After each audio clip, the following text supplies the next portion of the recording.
Well, Spud, I see you got the head shaved. I got my ears lowered. You ever heard that one before? I like that one. Yeah, that's a good one. Yeah, it was a mess. Shit, fucking mountain man, living in the mountains, man. Do you know what I mean? There was so much dust and fucking brick dust and timber dust in my beard. It was kind of going all over the place. And I was just like, it's disgusting to admit, but like I went nearly 2 weeks there without a shower because I just no fucking time. Isn't that horrible? Well, horrible for a man of your age. Probably less horrible the younger you get in your manly times. Do you think? No, but wouldn't you smell worse the younger you are, like a teenager? Oh, yeah, I'm sure, yeah. But teenagers smell really bad. Like, so what's, well, all the teenagers I hung around anyway.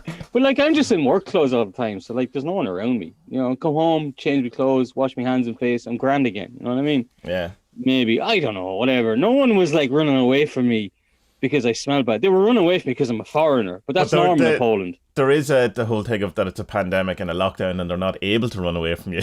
Like there's a very that's also kind true. of... But there's a thing that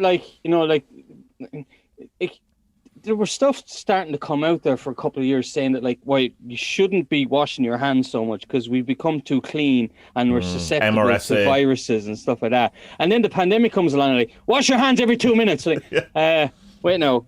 Which am I supposed to be doing? And then, here's the thing as well. I got pretty sick down there. She got coronavirus.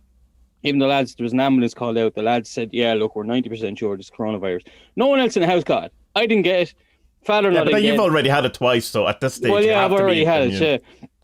And he smokes about 40 a day. I was smoking me vape down there. Right. And it turns out that it's harder for smokers to get coronavirus. But if they do get it, then it's really bad for them. Oh, right. So, I thought smokers were just about to get validated. No, but if you're a smoker, it's harder for them. Is that because of the crusty black tar lining of your lungs? It's just impenetrable from because coronavirus. it sterilizes the wrong word. But say if you're in the vicinity of someone with coronavirus and they cough, and then the virus goes into you. Well, if you smoke, you kill the virus with the smoke. So.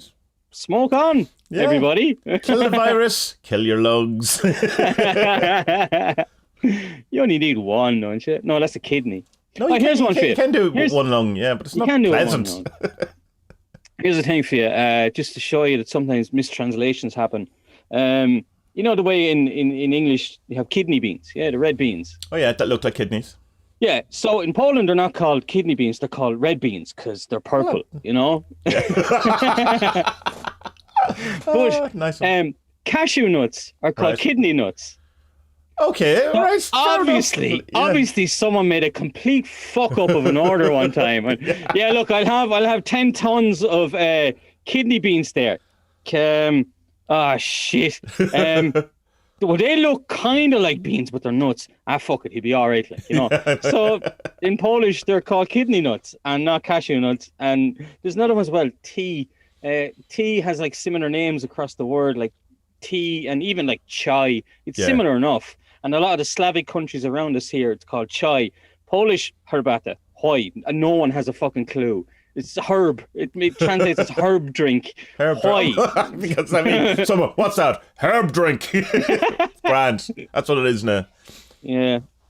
It's not like ayahuasca. I was telling you before, one of the ayahuasca documentaries I had watched a while ago, they're making fun of all the Yanks that come down to South America to do the ayahuasca thing because they're like, you don't take ayahuasca. Your shaman takes the ayahuasca and he talks to the gods and the demons and the angels. No. You're not supposed to take it. And all the Yanks are like, oh, it's such a great experience, man. Yeah.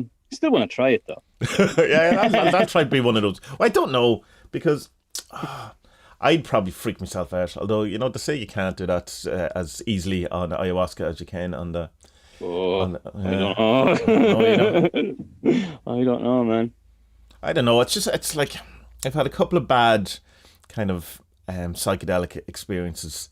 And I think it's probably because the very first time I had a really bad experience when I was quite young on mushrooms because when you're young, you do it totally inappropriately. You do it for the laugh. Yeah. So we were all in the house we were in, which was like a student house. I wasn't a student. I was lower on the rung of society at that point. I was a musician.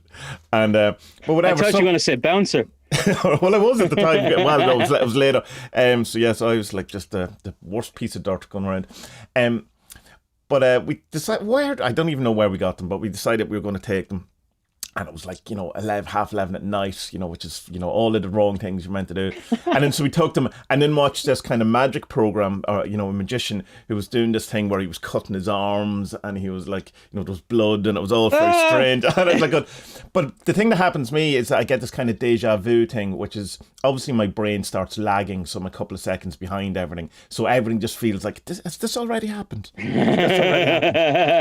But I ended up having to leave the room and go away off on my own, and it took me a while to sort myself out. But it's that kind of it's the inappropriateness, I suppose, and you have to be around people who are on the same wavelength as you, and you have to be in. I think you shouldn't be having just broke up with your girlfriend or having issues with your family. There shouldn't be anything on your mind that It's probably a great way to process that if you're brave enough to do that kind of stuff, but. Well, sure, isn't that why they give it to PTSD sufferers? Yeah, but they do it in a very clinical setting. It's not what 6 lads in a room drinking beer, watching terrible. Come here, I was watching. I have some of the American channels. The American TV ads are fucking hilarious, so they are. Like the drug ads are like, here's a new drug that will make you feel fit and happy and all shiny, laffy, daffy, dancing, happy, laffy, daffy people or whatever. Yeah. Shiny, side happy effects, people. Suicide. Side effects may include. Wait, did he say rectal cancer? What? Yeah. Okay, I'm not taking that. And then another ad came on. No, because just the PTSD thing put in my head. Another ad came on. This guy is like, I'm Troy Claire or some real American name. Troy Sam. Troy Sam Mick. No, not Mick. That's an Irish one. That's a terrible one. He's an Irish. He's a half. He's a plastic patty. So, and he's like, I was a Marine in Vietnam, and now I will help you veterans get your benefits. Like, whoa, this is awesome. And there's like an American flag in the background, and then it shows people shooting guns. Well, it shows it shows a soldier in his camo gear, and he's looking sad because he has PTSD because he feels guilty about killing brown people. What is that joke?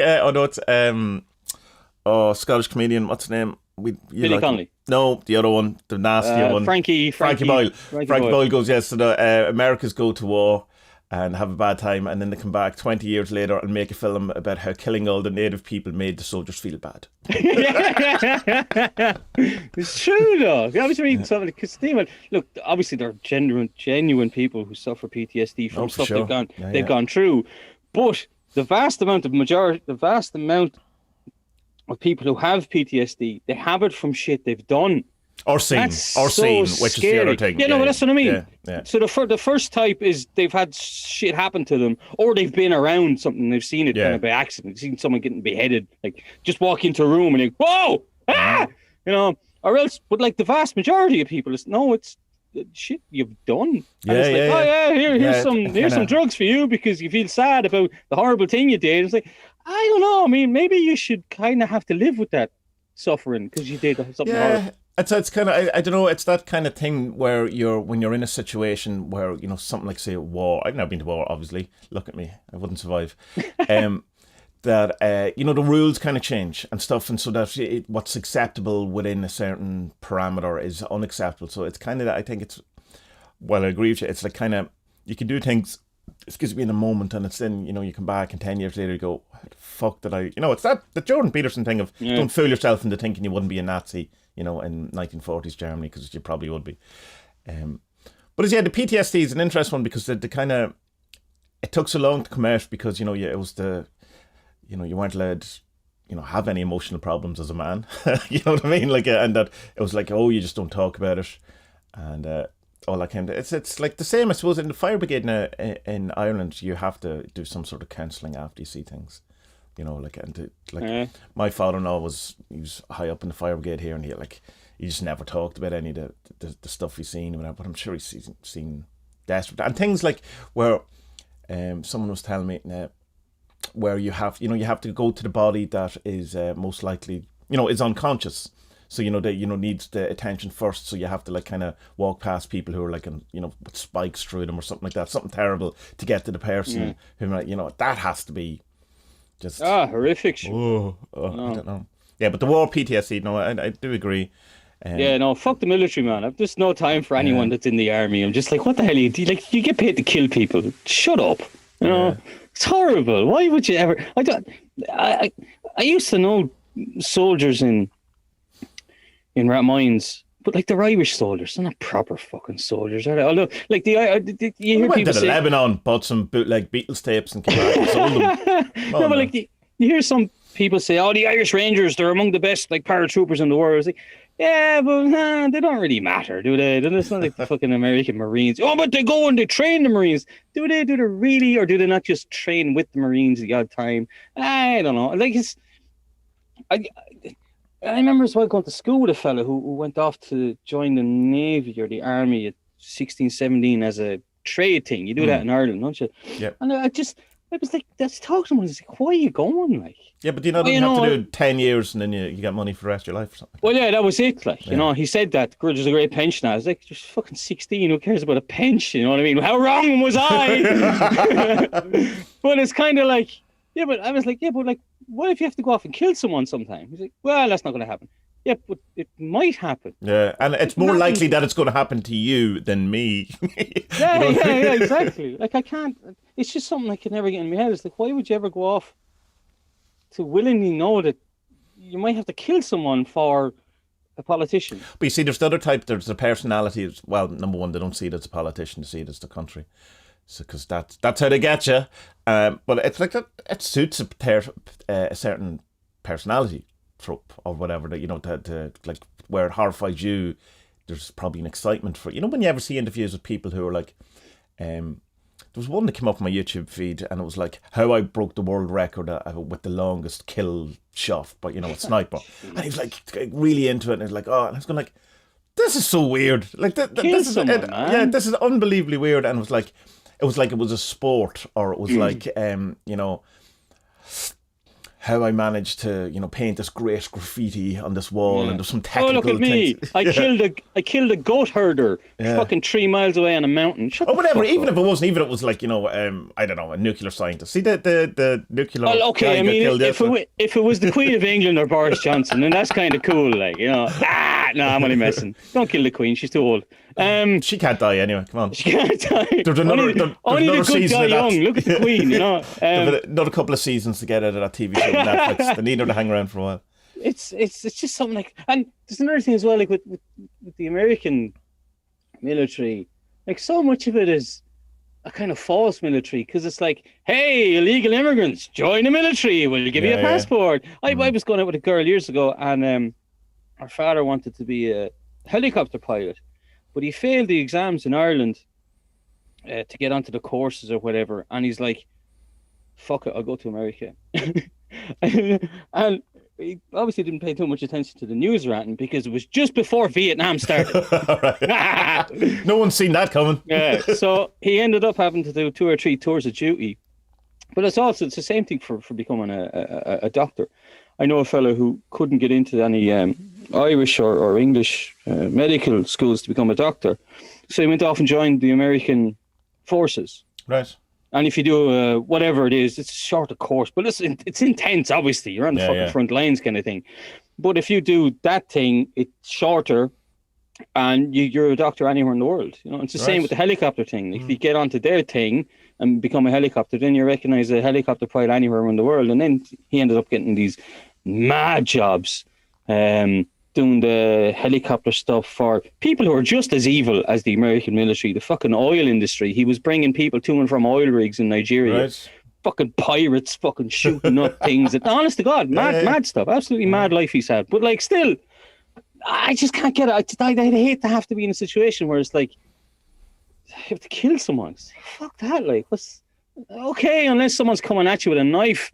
You see, that's the thing about the army, where you would like to think that it was originally, you know, for protection, but I don't think, going by any history I've read, that an army has ever been just for protection. And then when you look at something like and it's easy pickings, obviously America, but they've never been invaded other than Pearl Harbor, you know, but they're like the second. Actually, they knew that was going to happen. They just didn't stop it. Or they did it. Whatever way, whatever rabbit you want to. I don't think they did it. Me neither. But yeah, I was going to say, are they the biggest military in the world? Probably second biggest military after China now. I don't know. I don't keep up with it. But it's, no. like, The Yanks are still bigger, but I think the Chinese have more bodies or something like that. Right. More but it's soldiers, just like but the Yanks are bigger. when you look at like the thing where we can't give people money, you know, the pandemic thing because it's going to cost billions. You go, well, I suppose it is a lot of money and a lot of people. And then you go, well, that's probably about 4 minutes of military spending. And you go, oh my God, like what a weird. Yeah, it is weird setup. But like, I mean, obviously, Eddie Izzard is a good kind of whole kind of bit about it where he's going, you know, like, you need something for when people like Tommy invokes Hitler again. When Hitler turns up, you know what I mean? You need something, you know, but what you know what it is, but it's like, what do you do then, I suppose, in the time when, you know, there isn't a despot or there isn't a guy trying to enact your country? There's no argument against that, except that, like, even at, like, when the Roman Empire had its organized military system, like, the Germanic kind of remnants of the Celts were still able to come down and take over Rome. Yeah, sure, yeah. You know, and they were villagers with pickaxes and shit, like, you know. So I don't know, just war is wrong, man. You know. Yeah, I'd be like, we all just get along, Tommy. But it seems like I can't even crisis every week. I can understand like the war thing. Like I kind of like, I don't even like hunting, like the animal things, but I understand. I don't judge people for it either, because it's like, who am I to say I'm right? And it's a thing that's been done from the beginning of time, and it seems to have a natural type thing to it. But like, there's just that mind frame or whatever you need to have in your head that you're talking about, like to go kill someone, or even to go kill, I don't know, a rabbit. I've no idea what do people kill in Ireland. Rabbits probably. I don't know. Not how do they live with themselves, but what kind of worldview that difference between that mind and my mind would have to be. I get you. I totally get you. Because, like, I mean, for me, like, I have more in common with Pavel in Siberia and with Hinamoto in Japan and with Mr. Lee in some Chinese city that has 20 million people we've never heard of, who's also 40 and has 2 kids that drive him mental. Like, I have more in common with them lads than I do with, like, the Irish Taoiseach or the Polish Prime Minister or Boris fuckhead. I mean, I just hope that, like, as time goes by and people fucking wake up a little bit, they're just like, yeah, we can actually all get along. It's the fucking lads in suits that are a problem, you know?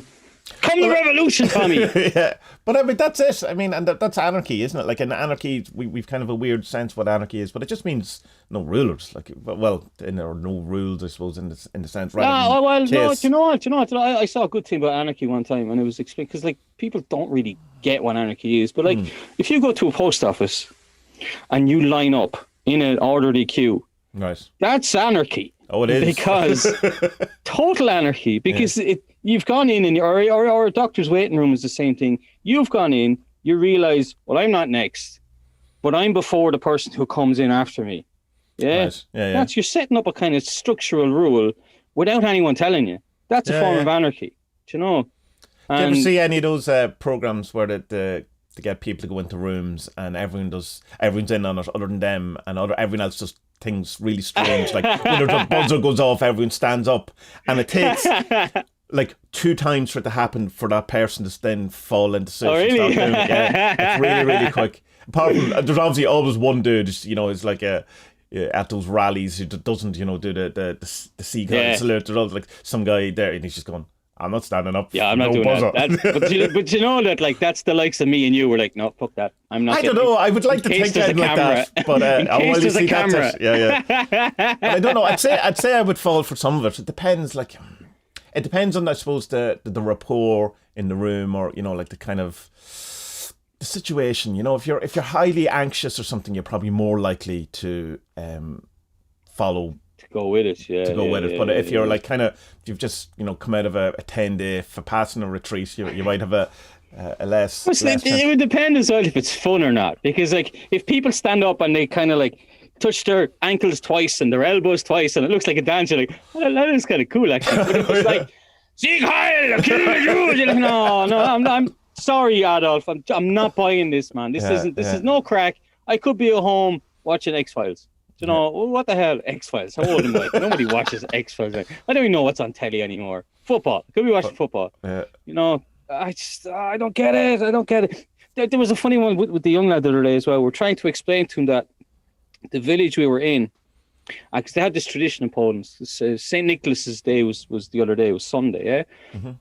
And on St. Nicholas's Day in Poland, the kids get a little present from Santa even before he comes on Christmas Eve, you know? Right, yeah. So we're explaining to him that, this doesn't happen, because he was talking to my ma back in Ireland. We're explaining to him, no, Santa doesn't come on the 8th in Ireland. It's only Poland this happens. And then he's like, oh, in Turkey? Like, that's the village. In Turkey as well? Well, yeah, Turkey's in Poland. Is it? You know? Yeah. Like, we're in Poland. Like, are we? Yeah, we are. And it's the kind of like, you show him the map and the lines, and he just doesn't get it. That there's lines on a drawing that donate where a country is. And it's like, I love that. I love that about him. Because I don't get it either. I'm just like, so that line is there, and that means this is this, and that was it. But like, how long? But 30, 40 years ago, it was different. Well, we changed it. Why? Well, that's anarchy. We have to explain. Why does this Irish fella ask so many questions? Is this why you were put on a fucking island over there? Would it? Stop asking questions. Get him in the army and kill some people. That'll sort him out. I got the DJI Pocket 2, as I told you. I'm raging. There's one bit in particular. You have to activate it to use it with your phone, but there's only a certain amount of phones that you can activate it with. That's crazy. It's just I assume it's not something they've designed that way, but you do have a smartphone though, don't you? Oh, I do. Yeah. But it's like it only will activate with certain iPhones, certain Samsung Galaxies, some Huawei, whatever that's pronounced, and OnePlus. Like, there's literally 15 phones that work with. Very strange. It's an awful marketing thing. Because I was saying to you, it's like, what if like BBC go in and buy 50 of them, or RT buy 50 of them? Well, you could do it if one guy in BBC has an iPhone, you can do it. You could do it all from one phone. Yeah, it's not tied to your phone. Okay. It's tied to an account, so you could just log out, log in, do all that. But like, fair enough, when you buy it, there is an app, and it does say, and you can use this with your phone, but it doesn't say you have to exclusively have it. And on the page of the actual camera itself, it doesn't say there's restrictions to phone. It's on the app page itself. That's ridiculous. Fair enough, you have to activate stuff, which is, still, there's a questionable thing with that if you pay, whatever it was €500 or whatever for the whole bundle thing I got. If you pay that, you really shouldn't have to give any more information to anyone. No, not at all. Of course not. But at least allow people to, join DJI online and, just put in your serial number. Like, when you buy a Razer mouse or a keyboard, you just put your serial number in and, to fool you into thinking you're actually getting a guarantee or something. But, just, that you never use anyway. Yeah. But yeah, and like that you can only update your device through the phone, all this stuff. Like, and it's, imagine Nikon did that, where, you couldn't update the firmware without, logging into NikonUSA.com or something. People go fucking mental. Yeah, and it's like, people already have an issue with the whole, like, because DJI is Chinese, obviously, and I'm surprised it's allowed. So anyway, I left them a really lovely review on Google Play. Great. They got back to me and went, sorry. Still get 1 star. Looks to be you. What do you call it? There's something shitty that Sony do with their cameras. They have this kind of Android-y type system in their cameras, and like, if you want to do a time lapse, or slow motion or anything like that, you can do it, but you need to buy an app for it. So they're not dear. An app. Yeah. They're not dear. It's like a $5 or $9.99 or whatever. Yeah. But it's still like, wait now. So if I bought the equivalent Nikon, not fucking Nikon, you weirdo. No, I have no idea how to say it. It's just Japanese, so it probably is Nikon. And then Canon would be Canon. Canon, yeah. Canon. And it's Sonai. Sonai. Yeah. So I have this Sonai phone, and I said, oh, shut up, will you? And so you have to buy these little add-on things. Now, obviously, people have cracked it because they're like, yeah, look, this is Android, let's crack it. And I have one of the cracked ones on it. But I think it's awful that, like, you can pay what's the new Sony A37? Oh yeah, or they're $4,000, like 4 or 5,000 quid, yeah. and then you can't do a time lapse on it. It's like, come on, what the fuck, you know? The only thing I suppose, it's not quite as bad as with the DJI. Number one, the app is free. But that would be really worse if you had to do it. And once you've activated it and updated it, you don't have to use the phone for all the things. You know, like you can use it. But it means now that when the update comes out, because I was looking to buy, I said, right, well, maybe this is the thing, they buy a new phone, and it's not. It's like all the really expensive phones. Like, you know, it's like going, so what? I'm going to spend 500 quid on this camera and then 1,200 quid on a new phone. I don't fucking think so, man. You know, like, you know, imagine having a 1,200 quid phone. Like, what and you lose it, or you know, I have a 2-year-old. Imagine the first scrape on you just go insane. Like, yeah, exactly, yeah. Do you know what? If I was seriously thinking about going back to a dumb phone until I got the thing with the job in England where I have to be looking after their social media. So now I just can't, you know. Like, even though I closed my Facebook, I still have another account for that work. But like, no one can find me. You found me, because I sent it to you, didn't I? Yeah. Like, I've no friends on it. I've nothing. All I have is the couple of football groups that I run, and that's enough. That's hard enough, actually. I found you, and I know you are, but we because of our settings, neither of us can send each other a friend request. Yeah, we can't send each other friend requests. I thought that was fucking hilarious. And then I tried to figure out how to do it. I went, no, I don't know how to unfix this or fix this. So we would need to have a mutual contact. So that's just not going to happen. So. What a mess, huh? But it's good. Like, people should get away from social media, but we know that. And doing that thing where I've unfollowed everyone, I'm just in groups, is a good idea. But even still, it's amazing amount of ads that are on Facebook that you're not aware of. When you cut down your timeline, it's like every 2 posts is an ad. Instagram's the same shit. Yeah.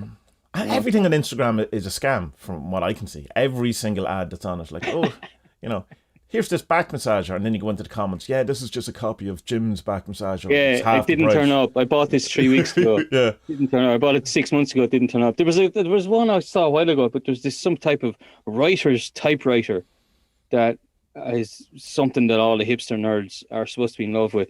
But it's like an old school word processor, which was just a keyboard and a kind of digital crappy screen, you know? Yeah. But they're selling it for like $2,000 or something. It's fucking mental how much people are willing to spell it or spend on it. And then this Chinese company comes along with like $300, like with the exact same ad. The same ad. $300, and the comments are like, mine never showed up. Like, what did you expect?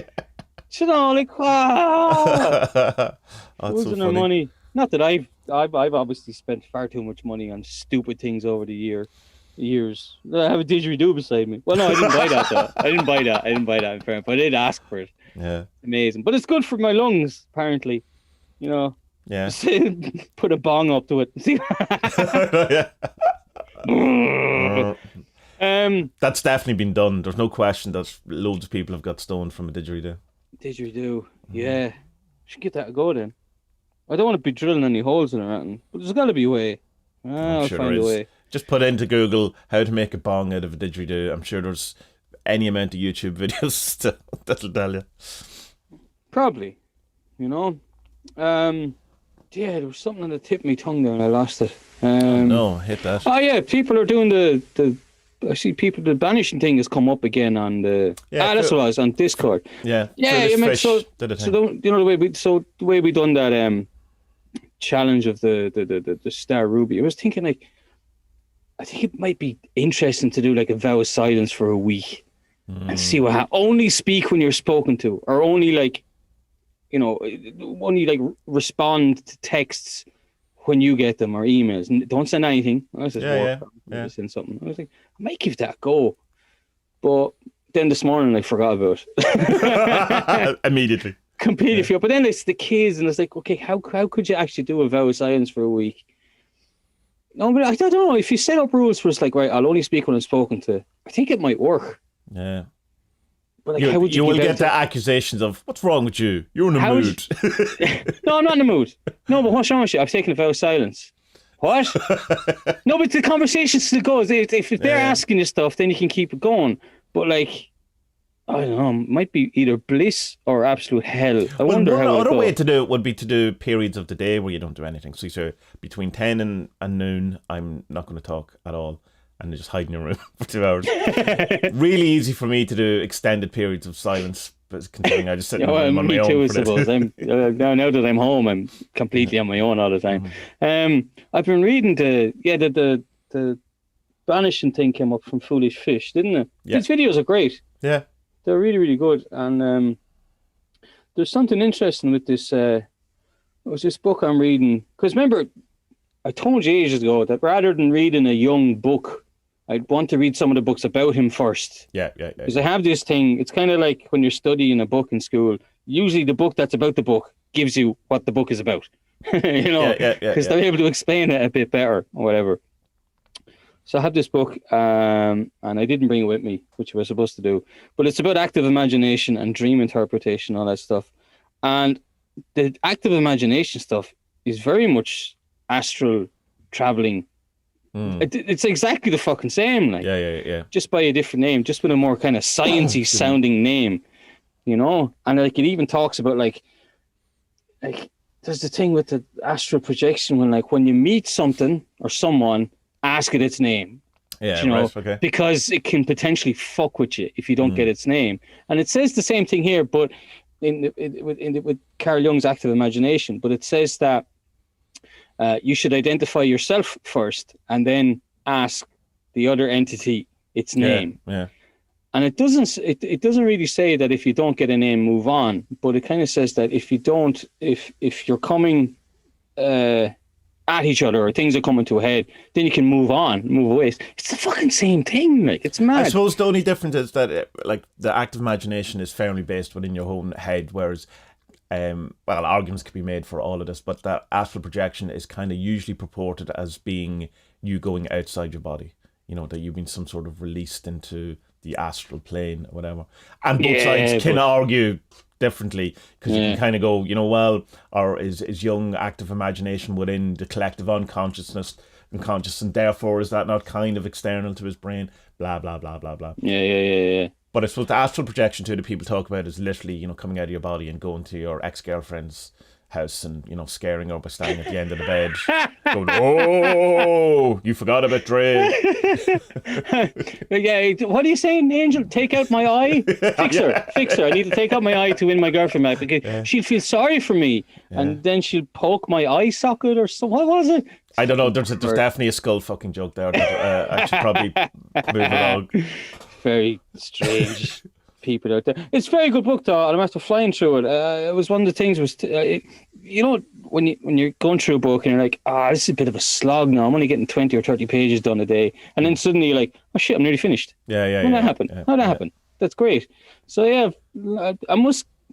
Yeah, maybe next week I'll come back to it, because he gives 4 steps for active imagination and 4 steps for dream interpretation. Like dream interpretation. Is it Murray Stein's book? Is it by any chance? Here, if you want to talk among yourselves, there, I can find it. The Red Robert Book something. obviously is his Jung's kind of transcripts of his encounters through active imagination. It's very interesting. But halfway through it, the audiobook version of it, which is can be tough going, because they read out the footnotes constantly, which kind of breaks up the momentum of it. Oh really? No, there's no. It's not. It wouldn't be an academic-y type of book. No, I think there's 2 footnotes I've come across so far. It's more about just using learning about the techniques, where they came from, how to use them, and then using a kind of a hacky way of doing them, so that they're explained really easily. You know what I mean? It's literally 4 steps. Do this, and then you'll know what your subconscious is telling you through your... The subconscious tells Jung so far and whatever. It's like, keeps kind of going, you're silly, you're useless, you're completely wrong about everything. Look at you trying things, you useless person.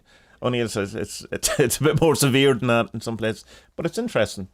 I've done some active imagination, or it's journeying as well is another kind of word that could be equally thrown into the pot. But I usually kind of the journeying, there's usually more of a structure to it, and there's a reason you're doing it. And whereas active imagination is more a bit like in the Magia sense, look just to see what's going on. Don't just see what's happening. Well, you know what? He says not. This is, I have it here. Robert A. Johnson is it's called Inner Work: Using Dreams and Active Imagination for Personal Growth. I don't like that name. Why didn't you just call it Inner Work? I hate, and with the personal growth is just oh god. Publishers. Yeah, publishers. That's not the author. Definitely. No. He says with active imagination, not to be passive in it at all. It's to actually, you the clue is in the active. Well, yeah, but what I mean, I know what you're pointing at, but what I mean more is in a journey in a shamanic sense. There's a thing of say this is going to be a soul retrieval where you have an overall agenda rather than your So I don't mean. The active imagination, obviously, you're participating. You're in a sense leading it. You're actively imagining stuff rather than learning how. So that's kind of what I mean. It's more a look to see than agenda based, possibly. Oh, okay. Yeah. So the Jung's would be agenda based because he says often with an active imagination, if you find that you can't. Say, for example, you get angry yesterday, or you got angry yesterday, and you're like, why was I pissed off? Yeah. Wait, what was wrong with me there? So, okay, so I'm going to meditate on this. So you close your eyes, and you say to your subconscious, right, I want my anger to take a form. I did this once, and it was me as a 4-year-old going crazy, and I was like, fuck's sake, okay, this is cool. Let's talk to this fella, And by speaking to this spirit, let's call it, you'll find out what's going on in the onion layers, right? And he says this as well, for people who are finding it difficult with active imagination, it's good to go back to a recent dream you've had, because if you don't know what was said to you or the meaning you were supposed to get, then you can start at the point that the dream finished. So he gives this example about a woman who had a dream about her husband and her brother took her car keys and drove off, and she didn't really understand what was going on in it. So she went back to where the dream ended and then spoke to these masculine types of her dream in her active imagination. And then she got to the root of her problem. Another really interesting thing I thought about the dream interpretation was that let's say if I've had this, I've told you before, I've had dreams where me and you were doing stuff. It sounds wrong. No. But I remember I had a dream one time where me and you were explaining a divination system. Oh yeah, I remember. We were on big screens and people were listening and stuff like that. So actually, it turns out that I thought for a long time I thought this is something prophetic or something. Me and Tommy are going to work on something. It's going to be fruitful. Yada yada yada. Well, actually, the Jungians would say no. Tommy was in my dream, but actually what's happening is something in my subconscious has used my interpretation of you as something to be interpreted back to me. Right. So it's saying, okay, so this is Tommy in your dream, but actually in your subconscious, there's something inside you that is just like what you think Tommy is like. And it's telling you something. So that's obviously the best part of you. Exactly, Tommy. It is the best part, the best looking part of me, the one with the bigger schlong. All things, yeah. The golden child, you would say, the golden perfect child. Yeah. Have you heard of this one? There's something called a golden shadow, which Jung didn't come up with, but is a thing. So golden shadow is, someone was explaining, actually it was on the Rebel Wisdom channel, I believe. They were talking about Brian Rose. That's his name, isn't it? And they were saying that London Real. You mean the future mayor of London? Future mayor of London with the suits that don't fit him for some reason. It's that thing Americans used to do in the 90s and 80s where they wore suits that were 3 sizes too big for them. And they all footballers. Looked like they had, footballers do that too. Well, yeah, footballers are big and fat though. All right. The big ties. Big knot. So, they were saying that. Basically, people who are low confidence and don't really know what they're doing, they buy into these silly programs of learn to become a podcaster in 5 days. Here's my $500 course, blah, blah, blah. Yeah. And so there's this thing called the golden shadow, which is that because I'm anxious and I'm not confident and a bit of a loser, I project this hero onto something else or someone else, and he is the best of all. He is the meaning of man. He is all that is men to men, kind of thing. And Brian Rose, he's amazing. Oh yeah, I like his gym, or whatever. Like, yeah. And so Young didn't come up with it, as you do to me, obviously, as well. Exactly what was in my dream, Tommy. So the dream was telling me, fuck Tommy, you don't need him. Just pretend to be Tommy, and then steal his ideas. Yeah. Don't actually be Tommy, because that's the road to ruin. I'm like, how do I make my penis longer if I want to be like Tommy? God damn it. Maybe if I hang some weights or something. I think you're mixing up things there. It's not that you need a penis longer. You just need to be a bigger dick. Should have left that for the end, Tommy. That would have been a perfect goodbye moment. Very good. No, but look, I mean, who bought me the book? Morgan bought me the book off Discord. But it was something I'd had on the list for a while. But I'm glad. This inner wisdom thing, is that? Yeah, it's brilliant. Like, it really, like that thing about when you see someone in your dream and it's not actually that person, it's a representation of that person that is actually within you.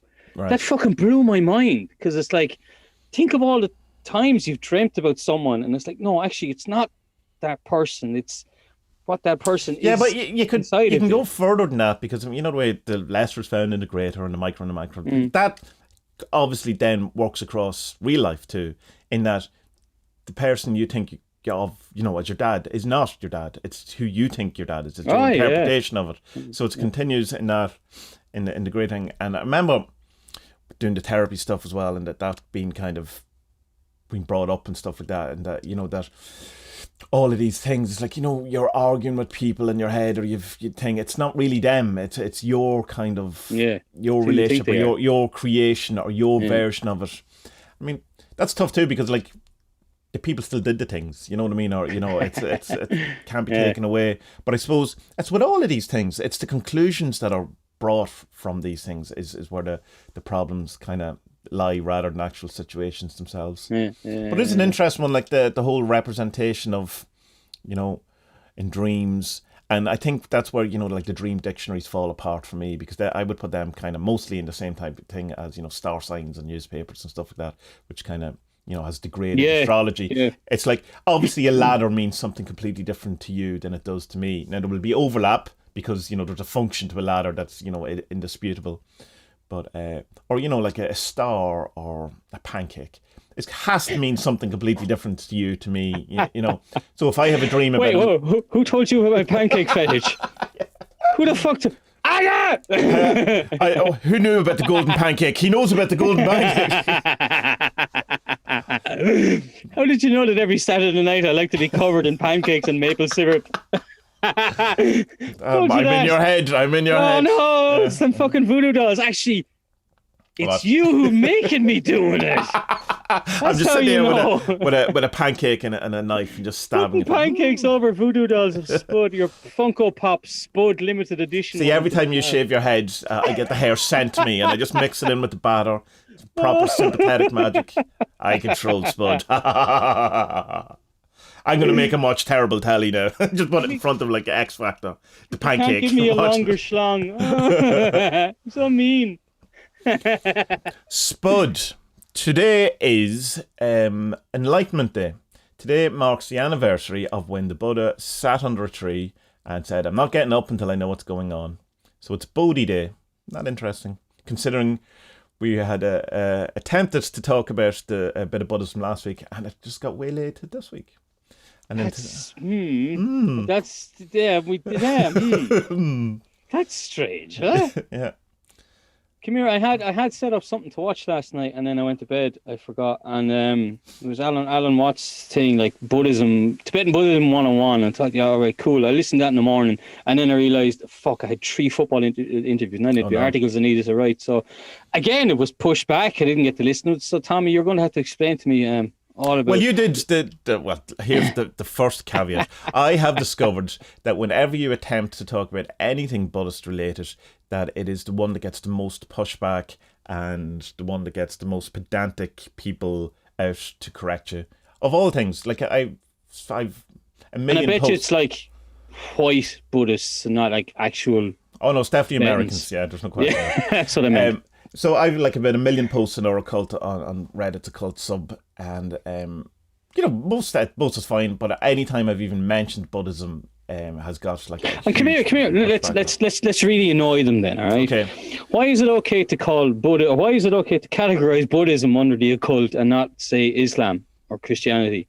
Oh well, Sufism would be definitely considered mysticism and stuff. So it would be, and I think the proper answer to that is because Buddhism isn't, doesn't have a god. It's not really a religion. It's kind of a that type of thing. But yeah, like why not? Why not Christianity? Why not? Although that seems to be getting less and less, and that like such a huge percentage of occultists now seem to just want to be Christians, which is very odd to me. There seems to be this huge kind of, not odd, I understand it, but it seems that it's picking up an awful lot of momentum in that even. And Gordon White, I suppose, has a lot to do with it in that he has an awful lot of kind of Christian stuff that he tries to steal back.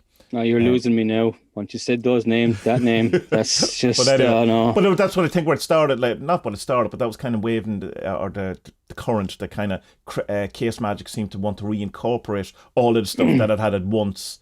Kind of the fucking cult of Gordon White. That's what this. It's a cult. It's absolutely a cult. All these things are a cult. It is. It's just but with him, man, it's a cult. People. I don't know. I haven't checked in with him since the beginning of the lockdown, so I don't even know what's going on anymore. To be quite honest. Yeah, just he says something and people just take it as gospel, and they're like, whoa, really? You're gonna go with that? Really? Yeah. No, come listen to Tommy and Spud talk about. And listen, I believe every single thing we say, because what we say is actual gospel. Well, look, I mean, no, I would say you can believe Tommy. I'm full of shit. Don't believe me. Jesus Christ. I changed my mind about it by the end of the podcast. Well, I don't even agree with myself. But I think that while I know what you're saying, I think it's that whole cult of personality thing is a thing that people want to do, though. It's looking for authority. It's looking for and this is the thing I suppose that Peter Kingsley points to, is that we have no actual Western magical tradition in that kind of sense, where we don't have the kind of hierarchy, we don't have the school, we don't have the lineage, we don't have the thing that we seem to want to have that you have, say, in the East, where if you're into this, you know what to do. There's a person you go to learn about it. And so here, when we don't have that, it ends up being, I suppose, a somewhat, cult of personality type of thing. When someone knows, and Gordon might definitely know stuff, and I've learned so much from him, so, you kind of gravitate to that. Well, but it's that thing that we've talked about before, that, when people, experts, talk, or you're seen as an expert in one particular field, and then to say something that's outside the field, it's given an extra gravitas or something, because they're just kind of course. And I think that happens kind of an awful lot. But anyway, back to the point of just kind of, there is this kind of need or want of reincorporating Christianity back in, as if there's and a particular brand of kind of Catholic Christianity. So it's kind of, that seems, because the question you're asking, why is Buddhism allowed in and Islam? Well, Islam isn't allowed in because, do we want to start this? Islam isn't allowed in for any number of reasons, but Sufism, the mystic kind of it would be. But yeah, I would doubt you could have a question or a thread on our occult, or any, other subreddits are available similar. But I don't think I've actually really seen any. Or if I have, it's definitely not to the amount where you see Christian ones, Buddhism, Crowley, Thelema, whatever, the kind of ones. Yeah. But I suppose it's because the Reddit and our occult are, I suppose, Western people, white dudes, for the most part, so it's like, so we don't know anything about Islam. And you're not going to, I suppose, come from Christianity for the most part and go to Islam, where you might be attracted to Buddhism because it seems to have different answers, or have a different approach, or, get into Hare Krishna because it's, the Hindu thing. But there doesn't seem to be. I would be interested to see what the kind of percentage is of Christians who turn to Islam. Because it seems, from the very little I know about it, it seems to be so similar in nature, that, if you're not getting the answer from Christianity, you're probably not getting the answer from Islam either. But I could be wrong. That's pure. Yeah, maybe. Yeah. I don't know. I do the same. I don't know. I think we did stuff on Islam in school and whatever, or higher stuff as well. But I don't know, like it's very, from a kind of Western background that we're brought up in, the kind of first thing you're taught about Islam is the very bad stuff. So like Muhammad married a 2-year-old or whatever the fuck it was, and they say it's a religion of peace, but then there's been so many wars and beheadings, and this is usually where it starts off for Westerners. You learn the bad stuff first, and then the good stuff after it. You know what I mean? So, and I assume vice versa. Like, I mean, you could make the exact same. Like, well, let's have a look at that Bible. Let's have a look at what Christians say, that, you know, treat everyone, treat your neighbor fairly. Apart from the poor people and the foreign people.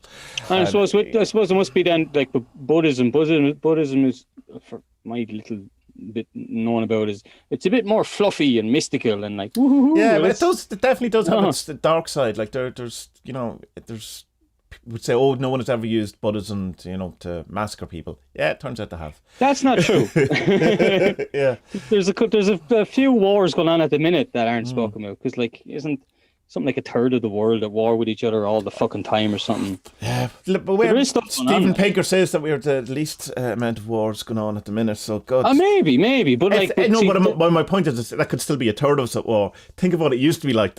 You know what I mean? Yeah. If this is the most peaceful we've ever been. Yeah. What attracted me, I suppose, to Buddhism is the kind of exoticness of it, but also, in that it wasn't Jesus telling me I'm a terrible person and I'm a sinner and then you need to die and he had to die. Oh, look at me. Look what you made me do. Kind of stuff, I'm just 6, leave me alone. Where you go have to make your first confession and you lie because you can't think of anything bad you've done. Because you want to impress the priest with how bad you've been. Yeah. Oh, I've been sinful, Father. I've been so sinful. Oh. Tell me I'm wrong, Father. Tell me I'm wrong. But I get the first kind of thing that you come across in Buddhism is the idea of the meditation thing. Like, that kind of seems to be synonymous with Buddhism more than anything else. But like, I mean, there's contemplative practices in kind of all kind of religious. Of course. Yeah. Although, like prayer, for instance, is an equivalent kind of contemplative practice. Although, what the actual mindfulness, if you want, or meditation was kind of drilled out of Christianity. Because you need an intercession, because that's, Catholicism and Christianity is based on intercession. You can't know God. You have to know it through Jesus and therefore through the priesthood, that kind of thing. Whereas with Buddhism, there's a kind of idea of, you can know it. Only you can know it. That it's to you.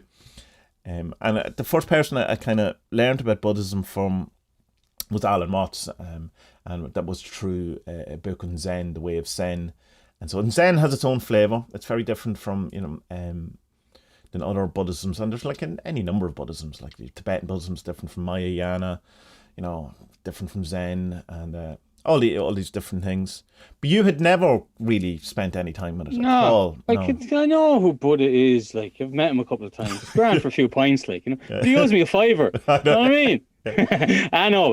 No, look, I didn't really know much. I knew the thing about him, like, just one day, like, he just said, look, wife, fuck off. And she was pregnant. And I've had enough of you. I'm going to have to start something that won't be a religion. Good luck, goodbye. And then he just kind of leaves her. That's a horrible. I can't believe he did that. But then, he goes, sits under a tree and meditates and stuff. He goes off and does a load of things badly for a while, in that he tries different things out. He becomes an aesthetic and starves himself, and then realizes this is stupid. So. I'll tell you how little I knew about this, right? Yeah. Like when I picked up that your man's book, what's his name that follows you now on Twitter, Instagram, Alan Chapman's buddy, the Buddhism book. Daniel Ingram. Jesus, Daniel Ingram, yeah. So Ingram's book, he starts talking about the noble truths and all this thing. I'm like, what the fuck is this fella talking about? So I know nothing about it, and then so I have it in front, and the noble truths comprise the essence of teaching. So there's something about the wording of it I don't we'll make it really simple. That, and I think, because it is really simple. And here's one of the, I suppose, the problems with Buddhism and why people react to it is because I think rather than just being kind of, neckbeards, well, actually, which some of them are, I think there's a kind of a thing to be precise, because there's so much kind of rubbish talked about it that they try to be as precise as possible in their language. And Buddhism is great, loves its lists, 5 aggregates, 16 dogs, 24 eggs, whatever it is. You know, so and the like, partridge in the pear tree. So like, because they've had these discussions or whatever. So basically, Buddha goes off into the world, looks around, having, you know, what's the story with this old age thing? What's, you know, why is suffering? Why is everything impermanent? You know, he says, well, I want to know the answers, you know, and they were hidden from him for years because he was a prince and he wasn't allowed, you know, see dead people, wasn't allowed to see sick people. And you know, he was out one day and he managed to see it. So he goes off and he becomes an ascetic and hangs out with some ascetics, and he's been doing this for a while, and he goes, well, this is stupid. I'm not learning it. I'm not learning anything. And he goes off and gets some rice off someone, and everyone went, oh, look at him. Oh, eating the rice. What a charlatan. So then he eventually just sits under the tree, which is the Bodhi tree. And he says, I'm not getting up until I find out what is going on, you know. And there's a great kind of one, this is kind of slightly tangential, where you know, the devil, Mara, comes up to him and keeps kind of trying to tempt him or whatever. And he puts his hand on the ground, obviously to hurt himself, and just goes, I see you, Mara. I see you. I know what you're doing. And that, you know, kind of deflates the whole kind of thing, which I really like, is the, you know, when you see your negative behaviour, you see your shadow stuff, and you just go, I see you. I know what you're at. It does, in a sense, kind of. So anyway, he gains enlightenment, whatever, and he finds out what it is. And allegedly, the very first sermon he does after he gets up from the Bodhi tree is he talks about the Four Noble Truths. Yeah, okay. Maybe. Opinions differ. So the Four Noble Truths are the first one, and it's the problem is that you suffer an awful lot with translation, because obviously these Sanskrit or Pali words mean something very specific within the culture as well, that, you know, wouldn't need to be explained to people, that to us, you know, it's just, we have words that kind of are similar but leave out things or allude to something that's not necessarily yeah. So the very first one, the noble truth, the four of them, is the noble truth of suffering, or the actual word is dukkha. And dukkha, Alan Watts says, is the opposite of sukha, which is sweet. So what you would have in a sense, it's kind of bitterness, but it's usually it's translated as suffering, or Thich Nhat Hanh calls it ill-being. But the actual kind of thing, as far as I know, is that dukkha is, you know, the axle on a wheel, right? So say in a cart, and you have the thing, that it's not fitted properly. And there's something just fucking not right. Yeah. Those podcasts you sent me, what was his name? With the lovely voice? Gil Fronsdal, from the Insight Meditation Center, He translated, his one was good. It's unsatisfactoriness. Or dissatisfactoriness. Dissatisfaction. That's way better than suffering. Because, like, I read these the first time, and like, the truth of suffering, the truth of the cause of suffering, and I'm like, I'm not suffering. I'm not. You know what I mean? I'm not like suffering. For me is like the hardship that the immigrants from Iran, Syria, whatever, and they're having to live on a fucking beach in Greece and live on scraps. That's suffering. Yeah, well, that's probably misery, though. You know, like, but I understand what you're saying. This is the problem with using a word like suffering, is because suffering to us means something different. Yeah. And it's not what it means, but it's pointing at it. So there's loads of different ones, like it's dissatisfaction, ill-being, you know, bitter, something. It's like the Matrix thing, is it perfect? There's something in your mind that's just, you know, there's the needle in your brain or whatever it is, that's just, you know, there's a dis-ease in the sense of not disease, but you know, that kind of separation of the word. So that it's like, that's start off that is attractive in a sense to me, because when you're coming from something like a Western point of view, or Christianity, or this kind of New Age stuff where it's this relentless forced positivity, no, life is fucking brilliant, you're the problem. And you go, well, it's inherently or obviously not actually brilliant, you know what I mean? We're all, you know, condemned to die. Everything I know is going to be sick. Every single thing I do is meaningless, blah blah blah. You know, that's not just me. There's, you know, so there's a recognition of the impermanence, you know, immediately in Buddhism that isn't really recognized in, say, Christianity, because it is permanent. Because while this world is impermanent, it's not the real world. You know, our inheritance is after, if you're a good boy. But Buddhism would say, no, everything's impermanent. You know, it arises, it passes, you know, it gets old, you get sick, thing. And this, you know, this is what we're going to call this, whatever. It's in Atta, I think it's actually called. It's the impermanence, this kind of thing. So anyway, that's the first one. I think there's something annoying about the world, and whatever way we want to do it. So the second noble truth is the noble truth of the cause of suffering. Why does this happen? And the word, it's kind of that it's used, translated mostly in kind of American Buddhism, if you want, or New Age Buddhism or Western Buddhism, is craving. But it seems, again, it's not a great kind of translation of it, because it kind of, when you think of craving, you think of, oh, I want sweets, it's something, there's like an addictive, which is, that is part of it as well. But so it's the one way of thinking of it is the wanting things to be different than they are. So there is suffering. Why is there suffering? Is because we don't want things to be the way they are. We want them to be different. In the same way, I suppose, of that this constant, when I get this job, I will be happy. When this happens, I will be happy. When it's you're conditioning rather than seeing the world for I suppose what it is. But there is also the craving element of it, of wanting your life to be better, or putting things on it, wanting the toys or the nice things, and looking for peace in sex and drugs and drink, in fame, in or whatever it is, from wanting to be the best footballer on the street to the best footballer in the world, or this kind of craving. And it's very true. I mean, there's a logical thing to it. If you can be happy where you are, then you're going to be happy. But that's the thing. It's that we don't want to be where we are. We want to be somewhere else because we think that's going to make us happy. Yeah. And so that's that kind of thing. Now, the word that is translated as clinging now I'm going to get to it. In Pali is tanai, but it's Trishna is the Sanskrit, which is I'm more aware of that one because Alan Watts talked about it, and it comes from it's the root kind of our word of thirst, or there's the kind of a need to be satisfied. We have this need, this kind of an ending type of thing. So first thing, there is something. Life is shit. There's a reason life is shit. And the third noble truth is the truth of there is a way to not happen. There's the cessation of suffering. There is a way. It's not that this can't be helped, or it's not fateless. We just may put up with it. And this is Nirodha, or sometimes for Nirvana, which is the Sanskrit of it, and it's kind of is seen as like an out-breath, So you just when you're worked up and you're like, oh, I need this, I want that, and just fucking breathe. It's kind of that kind of pulse of it, and it's like kind of letting go, stop the clinging.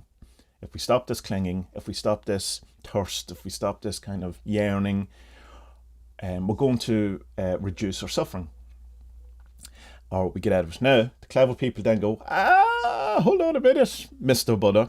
Isn't craving to let go of craving further craving? So I've got you there. And he goes, yeah, you have got me there. Of course you have there. So this is why we say you have to just do your best. It's just do what you can do. It's not, it's the middle way. It's that kind of, it's not full aesthetic. It's not full gluttony. It's not, try your best not to have these cravings or clingings or these, tightness, holding on, grasping. Grasping is another kind of thing. And do your best with it. Don't go so far that you're creating a new god by, the process by which you're trying to kill the old god, So it's that. So it's just, relax in all things, including the clinging and the trying to let go of clinging. And then the last one is the Noble Eightfold Path. So it's kind of going, right, it's easy for you to say, how do we stop clinging? How do we stop craving? I know that myself. And then the fourth one is, well, here's how you do it. here's the prescription. And it's 8 kind of things where it's like the split up into 3. You have the virtues, you have the meditation, and you have, or your ethics, your meditation and your insight. So, what to do, how to think, and then how to gain wisdom or whatever. So there's an interesting kind of relation between there's two pairs of opposites in the Four Noble Truths, where you have, in Margia, where you have the thing of that the means of your the means of your binding can become the means of your unbinding. So like it's like the kind of the opposites, or the Jung talks about, the conjunction of opposites were things. So the first and the third noble truths are the opposites of each other. There is suffering, and there's a cessation of suffering. So 1 and 3, that's found in the other, to use the Magia sense. You can't have suffering without a cessation of suffering, because it's not, you can't have left without right. Sure. You can't have up with down, you can't have all this kind of thing. And then the second one is the craving, and then the cessation of craving, the cause and then the remedy. So you have those kind of two nice like little buttons that it's also, so in a sense you would only need really two noble truths, because the other two would be found if you look in the other ones. In the other ones. I get you.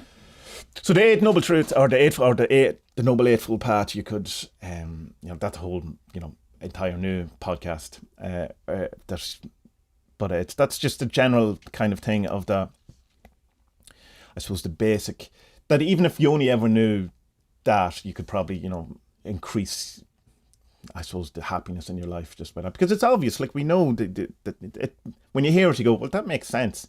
Not saying it's easy, because it's certainly not easy. Because if you can go, because you can apply it to anything. It says, well, if you are taken prisoner, you're kidnapped and you're put in a prison for 20 years, or you're Damien Eccles and you're put in the death row for something you didn't do, whatever. If you can within that get to a point of not wanting something else. Now, if you can just you decide, right, okay, I don't want to get out, or I don't, my happiness is going to be reliant on me being vindicated or whatever. I'm just going to be here now. Then you're going to be happy. And I mean, it's obvious, but it's, it's like, who can do that? Who can do exactly, that? Yeah. But that is the actual answer, though, know.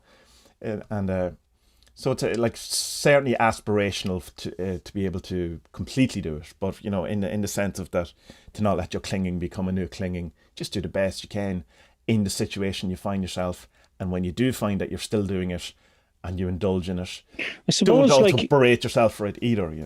I suppose that's why Buddhism is then attractive to people who are after enlightenment, because it gives you a roadmap, whereas a lot of things don't give you that. Yeah. Like, they do, it's saying Christianity, but the roadmap's a bit crap. It's like, just, say sorry for things you've done and all the stuff that you haven't done that other people did, that's somehow your fault. And even then, God mightn't like you. So it's like, that's not a helpful roadmap, because it's going, say you approach Christianity in the same way. Well, I feel there's suffering in this world. No, this world's perfect. God made this world for you. Everything's perfect about it. Right, well, that doesn't fit in with my, so it's me the problem. So at every aspect of Christianity, what's the word? Well, you just look at it for what it is rather than go any deep meaning. The word will come to me. So if you look at Christianity, right, every aspect, everything you come is turned back on you as you're the problem. Whereas with Buddhism, is kind of going, well, there is a problem, and here's what you can do about it. It's not, there's things arising there. It's not kind of saying, and you're the fault of it, even though you are, because your clinging is the fault. But it's the clinging, that craving, that thirst, that trishna is the and like, so where did all this like reincarnation, all that stuff come into it? You see, an awful lot of that stuff kind of, well, the Tibetan stuff is more the reincarnation stuff, from what I can gather. Like, there's loads of different, like there's the great vehicle, the small vehicle. There's different kind of things of Buddhism. There's different sects, and people broke off, and when it went to kind of Japan, it became Zen, was Chan. It's kind of so all things then got kind of incorporated in it. Buddha himself, or Buddha, would say, when asked about God or whatever, he says, well, that's the wrong question. There, it, in a sense, it's unknowable. So stop asking the question. What good is it to you? Yeah. But it's the samsara, which is where we find ourselves, is the thing, and that by our I was going to say bad behavior. That's not what it is. Our unskillful behavior means that the thing that we need to learn, we haven't learned, to release ourselves from the bonds of samsara, or of karma, or of life and death and the birth. And until we realize that through, the Eightfold Path, we're going to continue on that cycle of life and death or whatever. Right. So that's kind of, it's another one of those things that's probably why it was added, is because it's found, if you take things to its logical conclusion, well, what happens if I don't do this? Then you're eternally bound to samsara, until you find that, your way out of it. So it's that. I don't like, what dates, who brought her up? Jimmy the Buddhist decided to reincarnate. But see, you have to remember, it was in the culture, it was already, it's probably not explicitly said, because the culture would have been, that was accepted in many ways, like Hinduism, which would have been very contemporary and stuff, would have had that.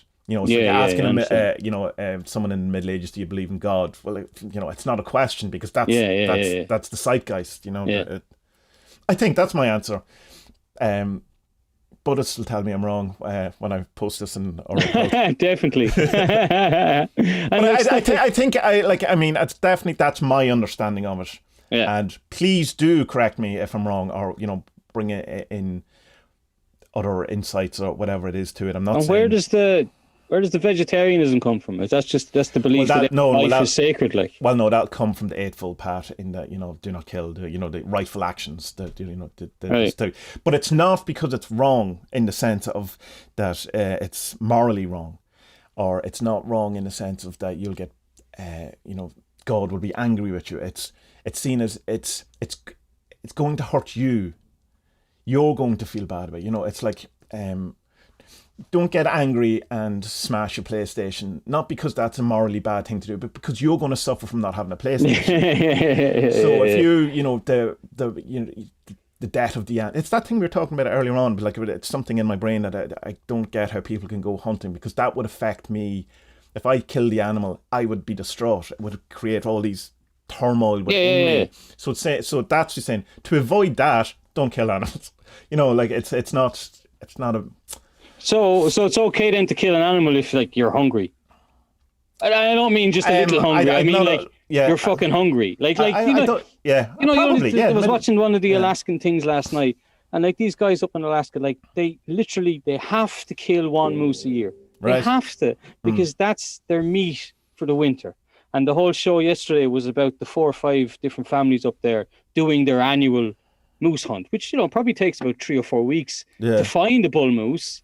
Not to find a bull moose, but to get close enough to a bull moose to be able to kill it and then to butcher it. You know what I mean? So these guys they can't. And then the answer is, you shouldn't live in Alaska. But the Buddhism thing is, it's not all Buddhists are vegetarian anyway. So it's more having. I thought you had to be. No, well, it's there's rules for monks and rules for lay people, and as well. And all this I didn't know things. that. Okay. In the same way, there's rules for the priesthood in Christianity, and there's no fish on a Friday for everyone else, whatever, whatever that went. So my understanding of it would be that do the best you can in a situation, being mindful of what you're doing. That's the approach. Have good, skillful actions rather than unskillful actions. Do more of the things that don't cause distress and less of the things that do within the life that you find yourself, within the karmic cycle or cycle or samsara. Or so. It'd be a pretty perfect world if we could all do that, though, wouldn't it? If we could all act every day with compassion and love in our hearts, it'd be a pretty fucking happy world. But I mean, it's that's the, I suppose, the glory of the Buddhist thing is that it's going. I have the answer. Here is the answer. It's just we've known this for thousands of years. You fucking idiots. It's just it's hard, and no one wants to. And I tell you, the problem that you find in occult circles about it is that. But how do I get all the things I want within that? Am I not allowed to have a new car? Yeah, but you won't want new thing. You won't want all these shiny things if you're happy in yourself. It's kind of, and I remember some guy having a go at me because he was saying, Buddha definitely was preaching the law of attraction. And I was going, Jesus Christ, how do you even argue with this? But there is a kind of a thing in it that if you are in a sense in a suffering, and I've come across Buddhism in times when my life was shit, and and I kind of looked to it, whatever, and I did find it hard, and it was kind of saying, because there's a kind of a feeling in it that you just have to accept whatever's thrown at you, you know, and not try and get your work on yourself, or not trying to do things better, or not whatever. And I found that very hard, a stumbling block. Like if you're going, right, so my life's falling apart, my girlfriend's left me, my cat's dead, I have no money for food. I just have to be okay with that, you know, that not try to get out of that, or not try to have goals, ambitions, or whatever. And of course, it's not that. It's do the best you can, given that these are the guidelines that are most likely to get you happier or enlightened, or the opposite. It's going to be the less, you know, it's going to decrease suffering rather than give you happiness. It's going to decrease your suffering. So it's like, want the job, want to have that promotion, but it's not needing that promotion to be the thing that's going to make you happy. Yeah, I get you. Totally, you know, so still have your goals, your drives, your ambitions. Be, you know, as Alan Chapman says, about when you're not doing your practice, when you're not doing your motivation, be a normal fucking person. You know what I mean? Just be a normal person and do your thing as best you can, given these guidelines, given these things, and understand that. Here's a great example of what Trishna or craving would be. Cyberpunk 2077 is coming out on Thursday, and people are so hyped about it that they think it's going to change their lives. It's going to be the greatest world event. Fucking computer game. This is not, I'm not even joking, or it's not hyperbole. Yes. Hyperbolic. It's, people genuinely think that, so that they're only going to have unsatisfactoriness, suffering, dukkha. Their axle is way off. And so it's like, look forward to your game. Don't put the entirety of creation on it being good. Game. But I think that is a good kind of a example. Like I've it pre-ordered. I've it, you know, it's whatever preloaded. I'm going to enjoy it, and you know, it's going to be great fun. I'm sure, you know, you'll have a go at it at some point too, because you're a fan of games, and you know. But it's not. I'm not hoping it's going to be my salvation, you know. It's going to be a bit of fun. I'll probably play 10 hours of it and then go... Oh. Yeah, and then give up. Yeah, exactly, yeah. I mean, how many computer games, like, I hardly ever finish them, because I'm just like, I've had enough now. I'm grand. Or the Far Cry ones where you just go around pulling down posters and doing all that. What am I doing? Wasting my life. I could be reading or watching something. I could be shagging my wife. Fucking down here playing computer games like I'm fucking 16. Fucking hell, like. But it's like, that's easy to point at that or whatever, but that's all things. That's one thing that new book, because you think it's like, I fall for it all the time thinking this is the secret, this is the one that's going to get me to the next bit, or but your man, you know, the next movie or whatever it is, you know. Your man's podcast that you gave me, that kind of swung it around a bit more for me, because while Ingram's book is very good and it's very well written, because he doesn't overload you with too much stuff, it's still fucking 600 or 700 pages long with a lot of lists and a lot of technicalities and the technical stuff behind meditation, which, you know, I like reading about, because I'm the type of fellow who likes to know how a lot of things do work behind the kind of settings, you know. But at the same time, I just kind of turning me off a little bit from it, because it was more like I'm learning too much of the theory and not enough of it in the kind of real life. But the podcast you sent me, then it's like, he sums it up very well. He's like, well, look, this can lead you to enlightenment, but if it doesn't, it's going to lead you to have to lead a better life, and that's more than good enough for most people. And I was like, yeah, okay, I'm cool with that. Well, that's it. And once you have it in your head that you're not aiming for happiness, you're aiming to decrease suffering, or whatever way you want to translate that word, you know. I think that's a better approach. It's because happiness, define fucking happiness, you know. It's a warm gun, Tommy. A warm gun. Happiness is a warm gun. Happiness is a warm gun. We know that. It's fact. But you know, you can be happy, it can be fleeting, it can be anything. Happy was actually, someone, I don't know, I get an email, a couple of emails, one of them's like, you know, vocabulary, and one of them's about the meaning of words, just because, you know, I'm a dick and like that stuff. But happiness was, the original meaning of the word was that when you expected something to go wrong and it didn't, Are you joking me? Is that where it usually comes from, eh? Yeah, so that's interesting, you know. Yeah. So that's a very different thing. But like, so maybe we can't define happiness, or we can't point like that thing of what would you need to happen for you to be happy? I have no fucking idea. I know what I would need to decrease my suffering. You know, you can go, well, if I had, a wee bit more money so I could pay my rent or whatever it is, that kind of stuff. You've been sending me a couple of videos of the last week or two with that English fellow. I was saying Woodworth or something like that. Woodford, whatever his name is. And I was watching one of his videos with another guy, and they spent the first 20 minutes of it defining what truth is. Oh, Stefan Molyneux, that one, isn't it? And I was just banging my head off the fucking table going, I know. What is wrong with you? Sorry, I said a bad word. Sorry. What is wrong with you fuckwits? Like, truth is the most easily definable thing in the planet. Well, something is true.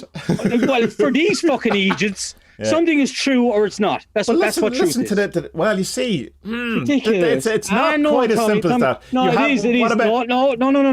No. People over fucking complicate far too many things. It can be simple. That's the problem with all these like philosophy discussions and Jordan Peterson, yada yada. It's like they spend fucking Sam Harris and Jordan Peterson. I know, one. Like an hour and a half. They did exactly the same thing. Yeah. Half an hour talking about what is truth. Shut the fuck up. Yeah. Truth is what is real. What's not true is what is not fucking true. It's very, very simple. And so when I think we have to get our definitions in order here. Right. Yes, I also agree with you. Hold on. These people have spent €60 per ticket, so let's give them their fucking money's worth, baby. Let's talk about nothing for ages. Yeah. Well, that is like true. A podcast. Yeah. But here's the thing.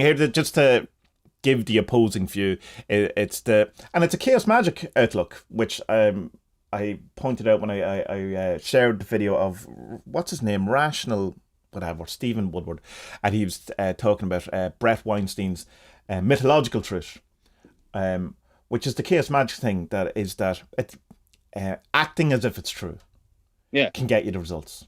So that's a mythological truth. Yeah, that's what it calls. Yeah, so that's the kind of, and it's that old thing. That's Stefan Molyneux one, whatever way he pronounces that, but he comes across really bad in it. He's a moron. But even after 20 minutes of it, as soon as they get into it, he changes his definition of the things. So, I mean, that's why your man, I assume, was doing it. Yeah. I skipped 10 minutes of that. I just couldn't. But the actual thing is worth... But so I know what you mean by truth. And I know but that's what you're talking about, to be pedantic, is capital T truth. Whereas there's a whole bunch of lowercase t truths, including mythological. Well, they can all fuck off, so they can. But here's the problem, though. Here's the problem. When you have the debate between someone like Sam Harris, rationality, capital T truth, everything is external, or interactions, materialism, blah, and then you have someone like Jordan Peterson, who's not coming from that point of view. The debate of the 20 minutes to half an hour is to kind of go, well, what ground are we talking about here? Because if we don't, then we're just going to be talking over each other when he's talking about mythological truth and Sam Harris is talking about actual truth. And so I understand it. It's super boring. It's super boring. And it's like literally could finish in 2 minutes because what they're not trying to do is define terms at all. What they're trying to do is get the other person to agree with their view of the world. Yeah. Which is completely different. So that takes half an hour. Yeah. And at the end of the half an hour, you just have to go, well, we have to agree to disagree. Really? Yeah. Did you? Yeah. Is that it? Is that who we spent our €60 on? To come to Dublin and to walk in the rain to the fucking point, to listen to these middle-aged men argue about nothing. And what am I doing with my life? It's very strange. I think that book I've mentioned a few times, that Ego is the Enemy book by Ryan Holiday is his name. And even though it's definitely not the best Stoicism book of all time. I have this in audiobook. But it's a great introduction to it, because there's so much of it, and he's just like he's right, because I started noticing myself, like, when you're watching something, within the first couple of minutes of it, you can say to yourself, am I doing that in here? You're right. Do you know what I mean? Like, am I learning that in here? Is this improving anything? Am I just annoying myself? And so I've gotten a lot better at just being far more picky about the rabbit holes I fall down on YouTube or the articles I'm reading, and just go, no, I don't need this. I'm going to look at something that's more interesting. So that's why I spent some time looking up these 4 noble truths and the Eightfold Path and stuff like that, because it's really interesting stuff, and you can see echoes of the Eightfold Path, particularly in Hermeticism, and I'm not even sure which would have come first. Probably Buddhism. I assume Buddhism, yeah. Maybe. I don't know. I'm sure. Hermeticism would have been ancient Egyptians. 500 BC is Buddha, right? So. Oh, and then the ancient Egyptians would have been before that. Jesus Christ, of course. God, idiots. Oh my God, that's embarrassing, huh? Well. We both fucked up there. But then there's this thing like that your man Kingsley talks about, how the East and the West contract and what's the other word? Contract and retract from each other, where the teaching starts here and then moves to there and then back again and all over. And then there's this whole other big conspiracy that Jesus was a Buddhist.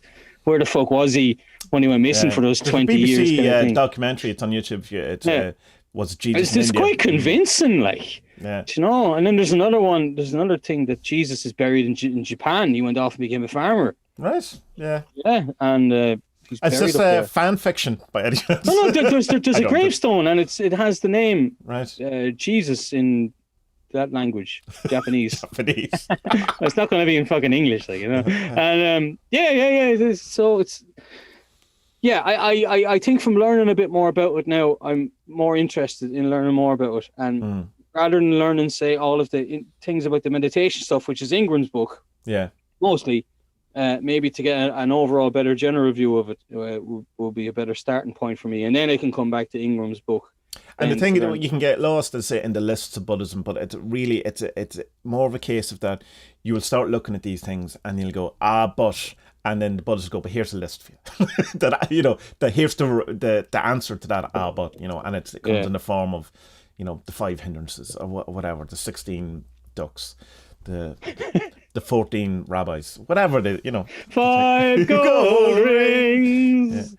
But and there is like many different, like Zen is quite, there's a different flavor. That's a great word, I suppose, the difference to Zen than there is to Mahayana. Or Theravada, or or Tibetan, or all these kind of different things. Alan Watts is good in Buddhism. Well, I think Alan Watts is good in Buddhism. That's I enjoy listening to him. He, he's the voice of God, really. Like, he has the most amazing voice in the world. Like, he has a great voice, in fairness. So you could listen to him go yes, and then you just stir the paint. And then we painted on the wall. oh yes, Alan, yes. I don't know, like where to kind of look at stuff. Maybe I don't know which. If you want to book that Mind Illuminated is another good one as well. Too. Right, but I'm sure it's that like the more I kind of look at stuff, the more the one that likes me will come to me. It's like the way like.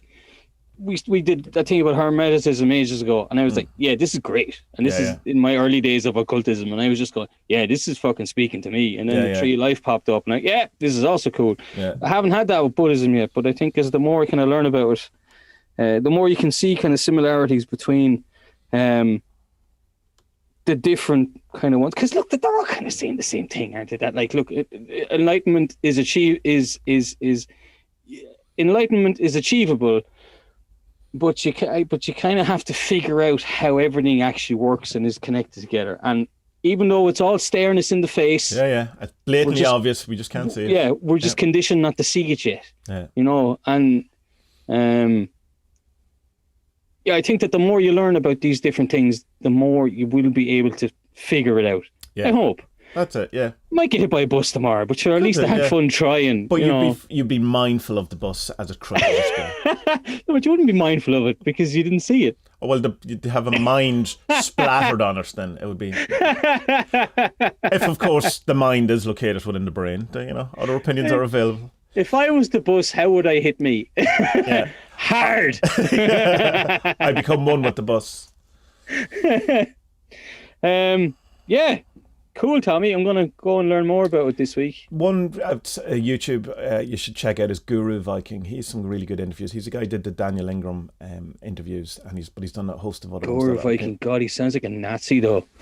He's I assume Scandinavian given the Viking tip, but I think he's red-headed, so he's got no soul, and he's from the UK. So I mean, he's got a lot going on from him. So he's based in the UK. Not a baggage. Yeah, but he's really good, and he does a lovely thing where he he just, he'll film his meditation and you can do it along with him if you want. That's cool. I think, now, to be honest, I think the meditation for a while is going to be a little bit different because I really like this active imagination stuff. Yeah. I think that's what I'm going to be doing now for the next while, rather than even the Magia stuff, because it's just like, wait, now I can go back to my dreams and talk to those people. Yeah. Okay, I'm going to do that. That sounds like fucking loads of fun. Yeah. So let's see what he was saying in the book. Like, he can come up with. He had an example where he was talking. He had a patient, and he was trying to do the dream interpretation with the patient, and the patient was like, "Nah, it's fucking bullshit. I don't want to do it." And so, no, come on, let's do it. Let's see what happens, and then we can work on your subconscious, your consciousness, and see what it's trying to tell you. And so then he comes back a week later and has this big long fucking story with characters in it. Yeah. And he comes back the week after that with the same thing, another thing, a big fucking mad story. Yeah. Loads of things happened in the dream, loads of symbols. Yeah. And then this goes on for about 6 weeks.